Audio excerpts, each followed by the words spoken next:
Welcome back to the PS4 Qualifiers. Finch here, joined by Anatoly. He is indeed here in the building, ready to help us out as we move into the next set. This is going to be between our two 1-0 teams, so someone is going to move over to that important 2-0 spot, and someone is going to get their first loss. Now the real test comes between these two teams. Right. They found their victories rather well dominated, I would say. Yes, by both, yes. And this is going to be the true test of how one of these teams will face adversity. Yeah, let's go ahead and take a look at where all these teams are already shaping out. Remember, everybody else is already qualified. Xbox Rejects and Deadly Sins are already into the PS4 League, and these four teams are vying for their spot. Conquest Esports and Family Friendly are both looking good already at 1-0, whereas Speedy Slugs, despite their Xbox experience in BM Esports, have a little work to do. I like their names, though. I'm not going to lie. Some of these names are very interesting. In Europe, we saw a couple of teams from yesterday's action, Africa Freaks, doing a good job finding their victories, as has Insomnia. That's right. Those two teams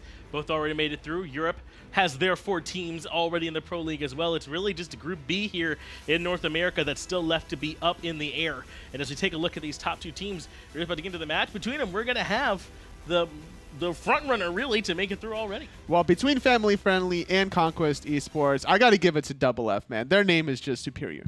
Yeah, but I like Conquest because we do play in the Conquest mode, you're right, which gives them just an inherent advantage. And this is an esport, obviously, so you compare the two, and now you get the best of both worlds. They know they're in the right mode, they're in the right industry, they're not trying to play football, they're playing an esport. It's not new sports. Right. This is esports, not new sports. It's the new hotness, as everybody knows already. Tom made sure he clarified that for us all at the beginning of all those episodes of the caster. That's very true. Yeah. First ban, Chernobog. Family Friendly not wanting that for themselves. Probably going to lean for the Artemis if that's the case. We'll see how Conquest replies. It is a little interesting, right? These are two very popular picks. Now, this doesn't mean that Chang'e and Zhonghui, those gods are available if they want to go that route, as you said. The Artemis if they want a different hunter. So they're going to ban the Chernobog Athena and grab the Odin early on. So Conquest should have plenty of time to grab some leaps.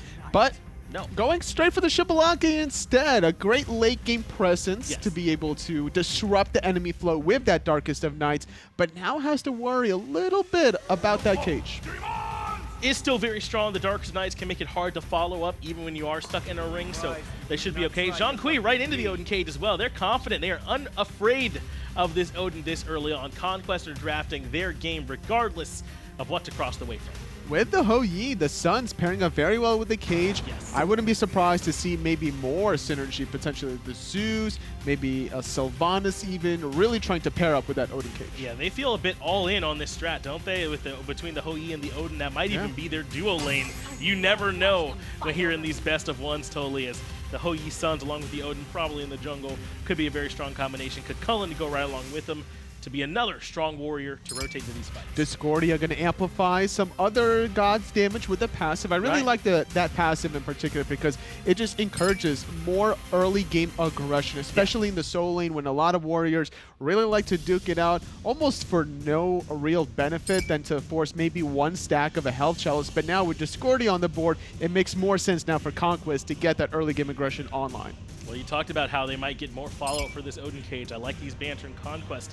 Agni and Rob both do a great job of following up when you're trapped, so take those two off the board and don't let Family Friendly get such easy synergy. The likes of Poseidon, though, could certainly still be great follow-up that's on the board as the Geb comes out for Conquest. Such a safe pick, honestly. You have a Zhonghui that's going to be looking to dive that backline, looking to penetrate the defenses, allow that to be more successful with the Geb Stone Shield. And whoever's stuck inside that cage gets a little bit of extra health. That's going to help out tremendously as Terra comes along. Great control. Earth and Fury, one of the best team fighting abilities you could ask for. And then they're going to put the Hades along with it. Wow. You need some beads burners, so Terra and the Hades combined, making it a good effort once the mid-game comes around. Family Friendly should be able to start grouping up as long as they don't fall too far behind early. Serket, the last selection for Conquest Esports, and they got a lot of damage over time here. You've got Xbalanque, Zhonghui, and the Serket.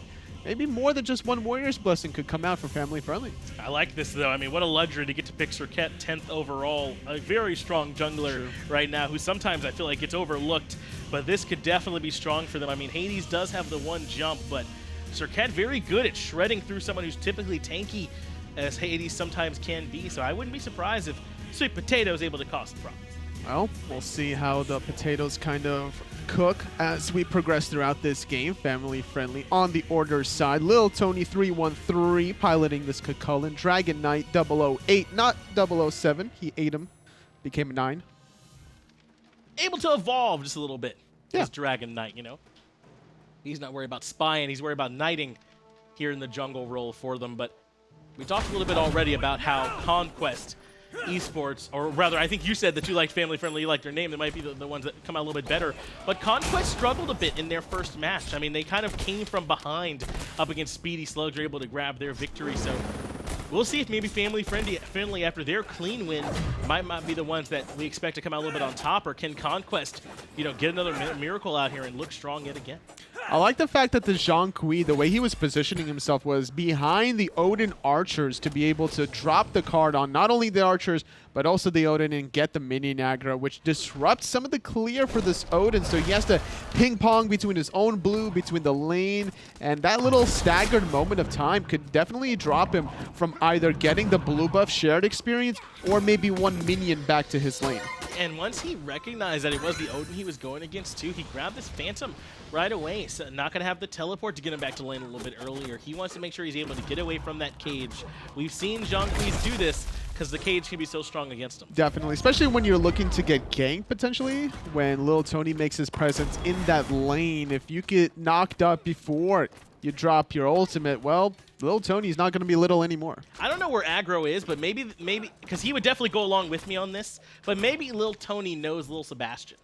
It's possible. From Parks Rec. Maybe they're like boys from way back. I mean, he does beat a little horse real well. Well, I'm pretty sure everybody knows Lil Sebastian. Yeah, you got a lot of love for in Lil peace. Sebastian. Yeah. Press F in the chat for Lil Sebastian. Bye-bye, Lil Sebastian. He's 5,000 candles in the wind, man. That's true. What a great show. It is a good show. Second best, you know, workplace one-camera comedy I can think of, mockumentary style. Second? Yeah. Hold that thought. In the dual lane, a little 3-on-2 action rather, making a rotation happen. Lil Tony trying to really punish the aggression from Conquest Esports. It's so much control, even with the Geb shield. It's not going to be enough. Spartan ends up bringing him down and wants to go in aggressive, use the dive bomb to try and chase down Axiom.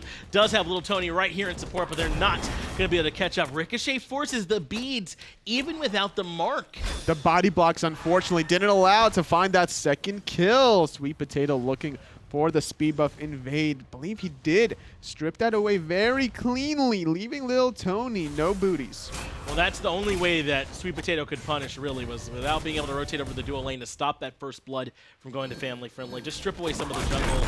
That's what can happen if you gank when speed buff is up. It's an off timer when it's not expected, but you can pay for it in the jungle. Spartan could be in a little bit of trouble after this purple buff invade. You found the kill and a purple buff invade, but now losing your own life, giving more damage to amplify some of Shibalake stacks, not really worth at the end of the day. Yeah, Axiom found the auto attacks necessary and gets a return kill. So now Axiom has a kill and never died and had any time where he was missing farm. He did have to back with those beads forced down, but this should give him a little bit more breathing room in the dual lane after what could have been a nice start for family friendly. Things have been relatively equalized. Little back and forth action in that dual lane. Can't say the same in the mid lane though. The Hades getting the better end of this Discordia that has to kind of sit under that tier 1 tower, and that gives a lot of wiggle room now for this Hades to maybe look for some back camp invades. He's such a bully in lane, isn't he? We oftentimes see him in solo, but even in the mid-mage, he can be that same bully, and Luce is kind of catching a little bit of that. But look at these junglers, Tolly. Lil Tony, despite successfully setting up that kill, is struggling behind SmiteVOD, only just now hitting level 4. Most of that is due to that speed buff invade, and sharing a wave 3 separate ways goes really against family friendly as Conquest Esports getting the better end of it in the jungle side, and with the last breath available, with a blink due to come off cooldown in 20 seconds or less, I think there's another play to be had from the potato. I would not be surprised if we see this baked potato start looking around the map early on. SmiteVOD. I thought you said it was cooked earlier, didn't you? No, he's cooking right now. Oh, okay. We'll see what method he chooses, whether he wants to bake, whether he wants to go into some nice, you know, sweet potato fries. Those are certainly an option. He's got a lot out in front of him. As Axiom, that's his dash. Recognizing it is Spartan dropping the ricochet, but doesn't have the Suns to follow up. Axiom gonna be okay. That's the only reason why Axiom actually went in, recognizing it was only level 4 Hou Yi. A little bit of trouble is the Odin jumping right over it. It's actually the Zhang Kui with the damage over time. Ends up falling, but now Axiom's the one that could be in trouble. Drops the Darkest of Nights, Rising Jaguar, but Spartan gets stunned out thanks to the ult. Can't follow up. Ricochet off the mark, and Axiom makes it out of there. A little bit extra movement speed, and the blink comes out from Little Tony, though. Geb Shield gonna try and keep him topped up. Comes in for the body block. Salmon Leap not enough, but he dies the tier 1 and gets the kill. Oh, he might go for more, but did not connect onto the ground slam. Nice little attempt there by cojafox, looking for the Stone Shield, but just not a high enough level to give him the health to survive against the Kukulkan. And a much-needed kill for Little Tony. Remember, he was behind SmiteVOD, who had just successfully ganked the solo lane and even be able to find an assist and help out for Desu over there in the solo lane. So Little Tony needed that extra farm underneath the tier 1. Definitely needing that, but despite getting the lane bully advantage in the mid lane for this Hades, Discordia is still a higher level, actually, as Nano needs to find a way to get back in with the level department. Also going for this Bancroft Talon Rush, doesn't have the mobility necessary to ping pong from the mid lane to the jungle, and that could be a reason. That probably is the main factor, is just that Lu's able to get around the map a little bit faster than Adaption is. Now Adaption can go over some slightly larger walls than Luz can. Like, at this point, going for the Oracles. Now, granted, being contested, so LusTrouZ not going to be able to secure it, but while Discordia was rotating there, Nano was still working on that mid lane. And just a little bit of that movement speed coming into factor here, so recognizing how important it is lurking over the wall here is Adaption. He is going to jump in and try and clear the wave. They've got SmiteVOD lying in the wings. Blinks in, forces the beads out early. Deathbane is on cooldown, but still has ambush. Apple going to come out along with the Cataclysm. Shockwave sets up Luz to find the kill, and last breath still available. Vulcan gets thrown back towards the team, but there's no more follow-up as Dragon Knight runs in. Odin jumps in and locks in cojafox. A sacrificial lamb, but Shell and the Phantom coming on through, buying him a moment. Could be a lot of return fire with a great rotation from Zhang Kui. The Desu ultimate comes in and sets up Luz for yet another kill. Ambush avoids the dunk. Dragon Knight has to run away from this nice tanky Zhang Kui, who got there a little bit too late to save Koha, but not too late to help out with the fight as SmiteVOD rotates in with the Deathbane. Stun gonna come out, but the shield keeps him alive. Cobra's Kiss not enough, and Dragon Knight finds a kill in the 2v1. Oh, the timing of the card a little bit too late there with the jump happening from Dragon Knight. Great kill after the fact. I'm surprised that the Cobra's Kiss didn't come around the corner. Instead, he used Deathbane right off the bat. You're trying to really amplify that damage and get more poison stacked up. So you get the Cobra's Kiss, you get the Deathbane. That's 2 poisons, and then the basic attack to really start doing the extra % damage. Well, Fortress made the rotation over to try and catch out Desu, but a level 5 Terra not going to have much impact there as he just kind of walks right back towards the tier 1 tower. But great impactful rotations from both these solo laners, really. Dragon Knight able to find the 2v1 on the low health Potato, as well as Desu able to even out a kill, I believe, on the Tony there in that mid lane. Both solo laners granting themselves a kill and an assist off of that rotation, making the impact this early before the second relics. Just goes to show the presence of mind that you have as a solo laner or even as a hunter, depending on how the action pans out, because you can't always be farming in the solo laner and hunter lane. You got to be looking to assist every now and then in some of these team fights, because if you win that fight around even the 8-minute mark, a Gold Fury could be the foundation that you can build off of for a great lead. But this jungle mid, it could potentially become a problem for family-friendly totally. Conquest Esports now have the lead in mid with Luz, who got 2 kills in that engagement, as well as SmiteVOD, even though he took a spill, has 3 assists, and has been able to strip away some jungle from Lil Tony, who has not farmed that efficiently. That jungle mid's doing well. Doing well thus far, but it's still very early in the game, about 9 minutes. SmiteVOD was looking for the Spartan, but a little bit too far. Not going to overstep any sort of boundaries. Both hunters stacking up those Devo gloves, but a little more mobility for the side of the Xbalanque. Just going to be kind of stacking them up for now, as it is tier 2 that the Xbalanque is going to be working off from Axiom, as he just now ends up back in. Looks like he might be waiting as he's kind of chilling in Fountain for a while, so he might be just shy of enough to finish up the Tabi, but rather than Ninja Tabi, he's going to go in for the attack. Not a bad idea when Branching Bullet does so much more base damage as you max it out. Once you get to that mid game, you want all the attack speed you could possibly get. And it also depends on whether or not you want to go crit. Like, this could allow him now to go more into the crit option to get more bolas off with the % chance to crit. Especially since Xbalanque, his steroid is basically the passive power one that he's building up, right? He doesn't have the toggle or the extra attack speed that some other hunters can get. So this way he makes up for that by getting it through the Ninja Tabi. He'll still be making sure he's getting out plenty of attack speed, and as you said, open up the door to some crit if he wants. That's right. If you have an attack speed steroid, you generally go for the Warrior Tabi. Vice versa, if you have a power attack speed, or sorry, power steroid, such as both Xbalanque and Huyi, you generally go for the Ninja Tabi.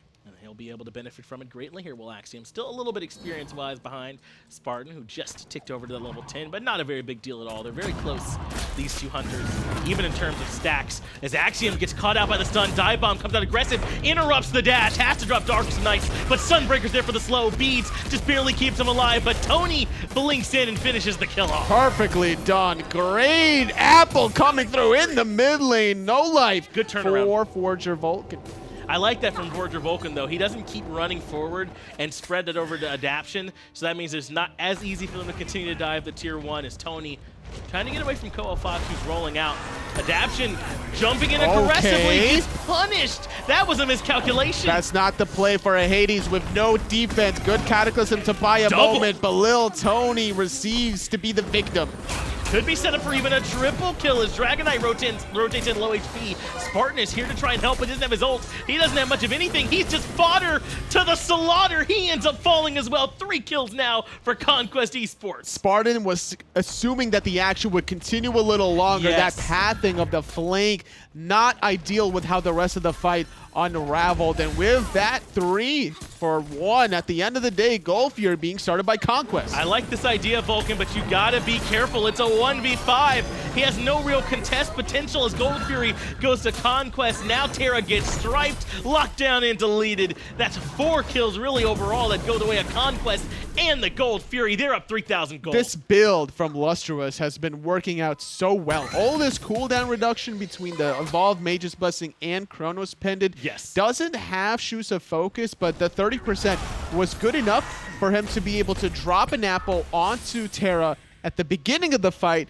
and then still have it up for the Gold Fury once she revived trying to contest it. Add on to that the erratic behavior, right? When he's inside that cloud, able to bring those cooldowns down even a little bit more. I mean, Luz, with this early start, is constantly firing off abilities, top of the net worth chart, level 12, tied in experience with the solo laners, and 5-0-2. He's been tremendously impactful so far. Very content now with the cooldown reduction, transitioning more towards the penetration side. Right. Could be also the Spear of Desolation if he wants to cap off on that regard. We'll see in about 1,200 more gold where the direction will be.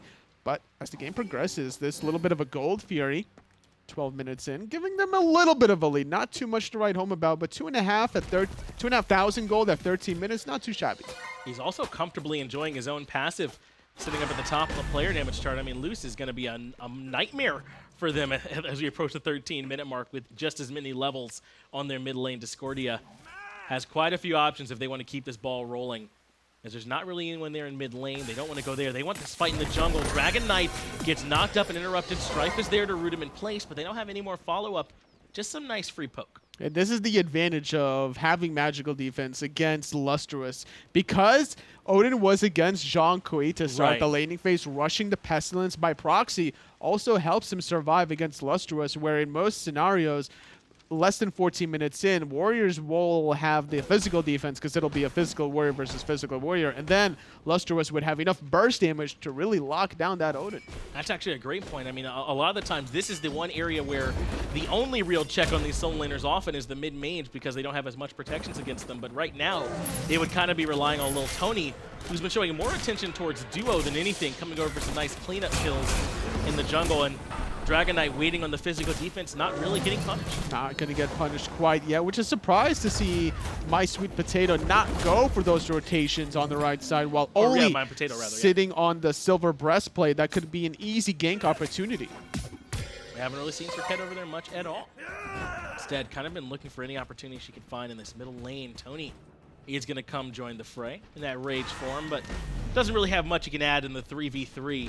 Things have kind of slowed down just for a little bit over this last moment with Gold Fury not up on the map and no way to pressure these tier 1s. He's more like Big Tony when he transforms, right? Is that why he plays Kukulkan, you think? Right, that way he can be Little Tony normally, but transform into the Big Tony. Or is it one of those ironic things where he's Lil Tony when he does transform, but you got to call him Big Tony when he's normal form? He's like some kind of like mafia like boss leader like a or 7-foot person. You call them like Shorty, right? Like as a bit. Yeah, like as a bit. I guess that's what he's got going for him here with the Kukulkan as he rages out. Has quite a few shields at his disposal, it looks like, this point in the matches. Gold Fury still a minute and a half away from spawning, so they're just fighting in the jungle. Not even any buffs to steal. They just want the life of this mid lane mage. Geb Shield not going to keep alive. Spartan ends up finding the last hit. The 4-man rotation, net to kill already. Just not enough safety around that corridor in the bend. Not the place you want to be for LusTrouZ. Getting surrounded as a Discordia. The Geb Shield, not enough. And I don't know if she backed in time to actually get the Aegis because it was still not used in that skirmish. That is going to be the first death for Lus. His beads on cooldown once he does return. Little Tony with a little blink there in that duo lane. Not quite sure what he's looking for, but finds not much of anything as he ends up having to fall back. Gold Fury not due to respawn for another 45 seconds, so it gives plenty of time for LusTrouZ to kind of get back into the thick of things. Don't expect him to be that far out of position the next time around. He received that Geb Shield at a very timely manner, but still wasn't enough. And with all that grouping, there was a lot of return fire damage from LusTrouZ. If anyone else was even close to follow up outside of the Geb, I think that team fight could still turn on its head, maybe make it a 1-for-1 or even a 2-for-1 going back to Conquest's favor. You're right. He did manage to get all his damage off in that fight at least, so even though he died, he certainly was able to make his impact. He has the Divine Ruin now totally to try and mitigate, I imagine, some of this healing coming out from the Hades. Even some that can come out from Lil Tony, too, in the jungle. So I like this option to go into this anti-heal pen option. Now going for a little bit more resiliency is Nano on the Hades, going for this hide of Urchin, realizing that one time in mid lane when he awkwardly dashed forward, getting instantly punished from the Discord. And that's one way to paper over some positioning mistakes, right? Is to just be a little tankier when you get there. So maybe if he's a little bit too far forward, he won't be in as much trouble. In fact, they're looking to fight so they can get those Urchin stacks online as soon as possible. Adaption definitely wants to be in the fray as Gold Fury's back up. Ricochet lands from Spartan to bring Axiom low, and he dive bombs away. That's a good opportunity to look for poke. Lil Tony receives the apple, but it's a very short cooldown, 30%. Keep in mind, from LusTrouZ, not considering rather the Chronos Pen and passive. Cobra's Kiss lands onto Vulcan. This level 10 Terra takes quite a bit of damage from SmiteVOD, only giving up essentially 2 abilities, and will certainly have those back up sooner rather than later. Dragon Knight on the backside of the fight getting wrapped around on, but they want Adaption, who doesn't really have any extra protections coming out. Uses beads early on, last breath, locks him in place, uses the ultimate for a moment, but there's just not enough in the world to save him from 5 members. Adaption falls early on. All 5 players out of Conquest Esports surrounding the lonely Hades, even both double defensive relics being used, not enough to buy him time. Maybe if he dashed a little bit more towards his teammates as they were coming back to base. But now, 5-on-4 advantage, 20 seconds. Conquest Esports going for their second gold. Is forced to jump away. The rest of the team drops the Gold Fury now. The cage comes out from Dragon Knight, but it's too much damage coming out from Luz. The Unruly Magic brings him low. Spartan has to drop the Suns on top of himself, but Desu, undeterred, he dances in the sun, but takes a lot of healing. He doesn't have any cooldowns available. SmitePatato comes in and takes care of Spartan, and Forger Vulcan can't really help. Not having the dash available to escape this one. Another clean pick onto Spartan Flex. Nano has revived. That's plenty of time, though, to secure themselves that second Gold Fury. Nice try from cojafox, but Lil Tony de-transforming, going back in. That's a good point. Without that de-transformation, he wouldn't have been able to jump to get over the damage. He does still have that charge, but that wouldn't have got him away from the Cataclysm. So fortunately, he does survive, but Little Tony, Dragon Knight, and Adaption are all 2 levels behind. So is Forger Vulcan. This experience deficit is really becoming a problem. 7,000 Conquest favor. They just added the Gold Fury to that to make it a 5,200 gold lead. Conquest feeling comfortable.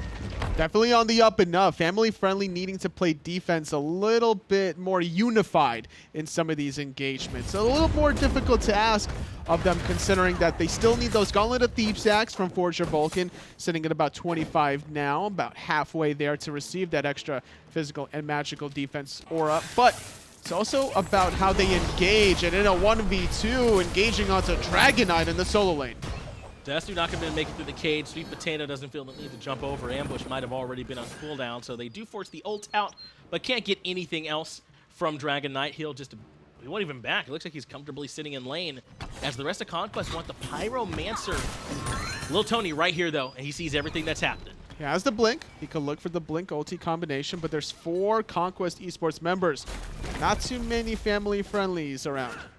Gonna continue to try and chunk down this Pyro. Really, it's up to Little Tony all alone to try and defend, and he can't get the job done. Conquest grab Pyro, but Tier 1 in duo is gonna go down. Spartan now has to deal with the Sircat, who did use the Cobra's Kiss. Ambush off the mark, but last breath is waiting for him. Still holding on to the dash away. Not going to use it quite yet, but all that damage over time. Spartan is winning it because of the lifesteal. It's just too much. The minions were in the way, too. There wasn't really a way for SmiteVOD to trade. Now, Axiom should be able to find the kill. Misses the darts, hits the stun. Spartan drops the ultimate, goes up with the dive bomb, and finds this kill as well. Spartan's on fire. Wow, just winning 2 separate 1v1s. Now going for another one.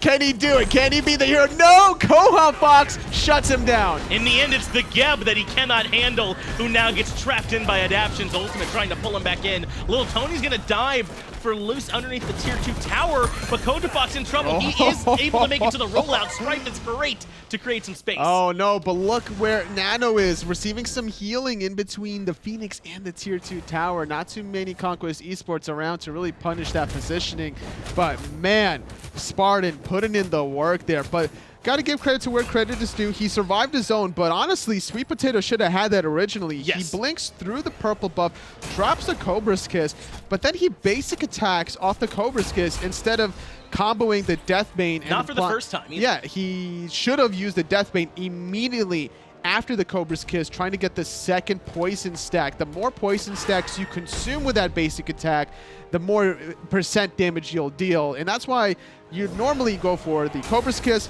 the Deathbane, into the last breath to apply all 3 before you go for that basic.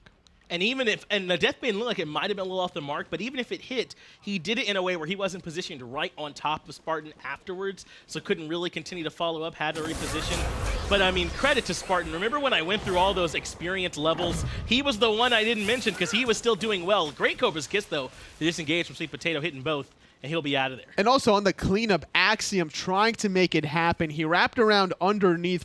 Good presence of mind from Spartan to not be lazy back in with his item shop menu. A lot of players tend to do that in a lot of their casual and ranked games. But because he did that, he went north and he avoided the poison darts. Because he avoided that ability, he found the rest of the play that was required to win that 1v1. Stunning Xbalanque during the dash, being able to drop the stuns to slow him down even further. Great presence of mind from Spartan. Just a great individual play from him as his team trying to get closer in terms of golden experience. Axiom putting some hurt onto Vulcan, forces Dragon Knight to drop the cage. Phantom comes out as Lil Tony is very low. He's going to be the next target. So it's Spartan. No heroics coming out from him this time as Luz brings him down very early on. Koja going to continue to aggressively the Tier 2, forces Lil Tony back, but he doesn't have any real support, and now he's the one getting collapsed on. But this is fine because the rest of his teammates are right around the corner. Damage over time coming through the Zhang Kui. Going to zone Dragon Knight away while the rest of his team going for the Fire Giant, sitting at about 50% health. Speed buff more important than the fight as they make sure they secure it. Dragon Knight gets controlled while the rest of the team do grab the Fire Giant in the back end. No one's around to try and strip it away. cojafox does get some attention on left. Dragon Knight is the target on right. Fire Giant is confirmed for Conquest, and they look for the fight onto the tanky Odin. Oh, Odin gonna jump away there, but the card not on the mark. Going into the Tier 2, Geb gonna tank it up for the moment, forcing the shell from Dragon Knight, and there goes the Discordia. Lil Tony over the wall with the knock-up coming out from that ultimate, able to jump away. Make sure he doesn't take any more punishment, but the Tier 2 tower falls, Fire Giant falls, and the team fight falls. Conquest get everything they could have wanted in that fight. 24 minutes in, a 9,000, nearly 10,000 gold lead, 12,000 experience. Conquest are out of control. Doing a great job was Axiom securing that Fire Giant alongside LusTrouZ, and that's not normally the combo that you look for to secure Fire Giant while the rest of your team is zoning. Between any mage and any hunter, there needs to be a beefy target to tank the Fire Giant. it was about 10% health remaining for Axiom's health bar once they completed that fire giant. Literally, if anyone from Family Friendly was around the corner, they kill Axiom and disrupt that whole objective from even being completed. Unfortunately, they weren't able to do it, and now Conquest are in a great position here in Toli.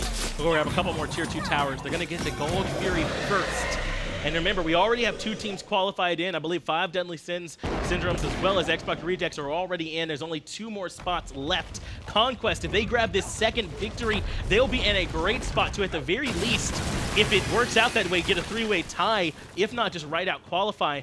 Conquest want this win. They want their way into the league, and they've got a chance right now. Well, they're getting the Tier 2 tower on the left side while only losing their own Tier 1 in the mid. Family Friendly trying to get some return gold under their pocket. cojafox leading the charge to the left side. Only Dragon Knight buying some time with the Odin Cage. He does have to run away with that apple ticking on top of him, but they can't get much damage onto the Phoenix, if any at all. The rest of the squad has shown up. Spartan has to dive bomb away defensively as Axiom drops the ult. Now it's Adaption's turn to force everyone out as Axiom is shredding this Phoenix very quickly. It falls, but they are going to lose SmiteVOD in the bargain. They lose their jungler, but they get the left side Phoenix. Earth and Fury coming through, a disengage from Conquest Esports. They got what they originally came through. Lil Tony trying to do what he can, but honestly, Finch, I think Conquest need to disengage now. They got to find a way to get out of here. cojafox is going to end up falling as well. Remember, this was all without Desu, who was fighting in that mid lane. They're going to grab the Tier 2 tower now and get all the Tier 2s off the map and take the left side Phoenix, grab a couple kills. They do lose their jungler, they lose their supports, but a lot was gained. But they're not done yet, or Family Friendly. Conquest got to continue disengaging. They're looking for literally anything. The root is good. Unruly Magic. There goes Recall Demon, jumping right over the apple, but that's one tanky Zhongqi. And he goes in and takes Lil Tony down very quickly. Lewis works together to get a double kill. They take down Vulcan and Spartan. What looked like a problem has turned into a dream scenario for Conquest as they get a couple more kills. And they can even keep pushing. They could potentially. Fire Giants still around their waist for another 55 seconds. It's 4 members strong, one of them being the Hunter. Dragon Knight and Nano are playing defense. They're going to have to try and defend up against 3 members. Axiom is still here to provide all the structure damage they can need. Adaption not tanky enough to jump into 3 members. In fact, he gets controlled by Desu. Has to Aegis defensively in the mid lane. Phoenix goes down. Trying to make it happen in the mid. Gets their second Firebird right off the table. Setting up for them another Fire Giant buff potentially. They don't have any minions quite yet to force the right side Phoenix. Conquest somehow got something out of nothing there with that fight in the mid lane. And literally they were going to get overwhelmed, but I think little Tony might have gone in a little bit too soon by himself, and he gets burned. It's a ton of damage from this Zhongqi. I definitely think that Family Friendly assumed Conquest would be a little bit more spread out than they really were. They had blood in their eyes as they were chasing down the Discordia down the mid lane. Around the backhand side who came Amateradesu and also Axiom for the hot cleanup. And that's all the damage over time, just showing itself off. Family Friendly not in preparation to deal with it. Well, Desu, look at his build. I mean, he's gone relatively damaging from the Zhongqi roll. He's got the Void Stone, Gem, Spear of the Spear of Magus, Rod at Tahuti. I mean, he's got a ton of damage. He just now finished off the Mantle of Discord. Full build coming out of him. Decent amount of health with that Gem of Isolation. Very obnoxious to deal with double the slows. Double the fun, obviously, for the Zhongqi. Not so much for Family Friendly. No, not at all. And we just saw his presence in a big way. But nothing is comparing to the absurd amount of damage Luce has been putting out all game long on this Discordia. 10,000 above the next closest person, which is SweetPatato, and he's got Desu right there with him. I mean, it's been a very obnoxious performance from this Discordia and from the Zhongqi. Absolutely. LusTrouZ should be the MVP of this game if Conquest go on to win this one. Sitting at 9-1-7 with this full build now. Soul Gem coming on through with a Soul Reaver. His burst is absolutely through the roof, and receiving her own Discordia passive, amplifying that. More importantly was her positioning. Outside of that one death that she had where she kind of got... happened since. She kind of got bamboozled around the bend there. Couldn't find any sort of safety under just the gap. But since then, made plenty of changes and adjustments to survive with only one death in 29 minutes of play. That's a good stat line for a mid-mage. Oh yeah, Conquest is feeling real good about Luce's performance on this Discordia as they enjoy nearly 20,000 gold lead here, 29 minutes into the game. Right Phoenix, the only structure standing in the way of the Titan. Koa's going to move in first. SmiteVOD is going to go look for Spartan, the hero of that 1-2v1 fight, but he hasn't been able to do much since. Phoenix already low. Spartan has been removed by SmiteVOD, and even going to be able to ambush away. Phoenix still standing, but now comes in Desu's damage. Lus finds the kill. Desu finds one more, this time onto Adaption. Right-hand Phoenix falls. Dragon Knight in a whole heap of trouble. He's so slow, he can't get to the fountain, Finch, and Lil Tony barely gets into it. Great play from Conquest Esports. They go on to be 2-0 in the remaining standings. Totally. Conquest looked so strong, didn't they, in that game? I mean, it was back and forth for a little while, but once they got their advantage, they never let go of it. They took that game, and they really kept it the whole time. They're going to be 2-0, as you stated, in a great position to make it into the PS4 I think League. a lot of it had to do also with the objectives that they confirmed. The Gold Fury early on, being able to strip away the speed buff from Lil Tony whenever he made his presence on the left side, gives SmiteVOD more of an experience advantage. And that's what gave the slight edge to Conquest. They end up very much enjoying that lead, never letting go of it. I do also want to give plenty of shout-outs in that mid lane mage, though. That performance on Discordia was excellent the entire game. As you said, had her own passive basically the whole time, and continued to make great use of that as well. Only that one death in the jungle where she got caught out. The rest of the game was perfect. We saw just how much damage she did when Nano jumped in as the Hades, thought there was some action to be had, and then all of a sudden getting Strife,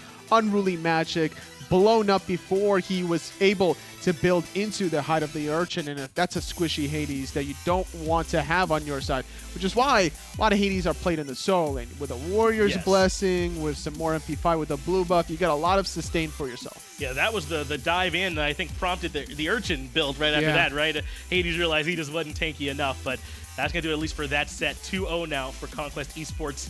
Remember, everybody's fighting, including some of these players here, really, if you consider it, towards getting to HRX. And you don't have to fight. You can just go to hi-rez Expo and grab your tickets. Remember, 16th through 18th, PC World Championship, Console World Championship, Paladins Console as well. Just a ton of action. Mark the dates a little earlier than your traditional first, second week of January if you're used to that. That's right. If y'all been to previous HRXs, we're doing things a little bit different. DreamHack going to be more in the heart of Atlanta rather than like the Alpharetta area as well. Going to be a lot of other action there. So that means you get to enjoy all the Smite you normally love, plus a little bit of extra.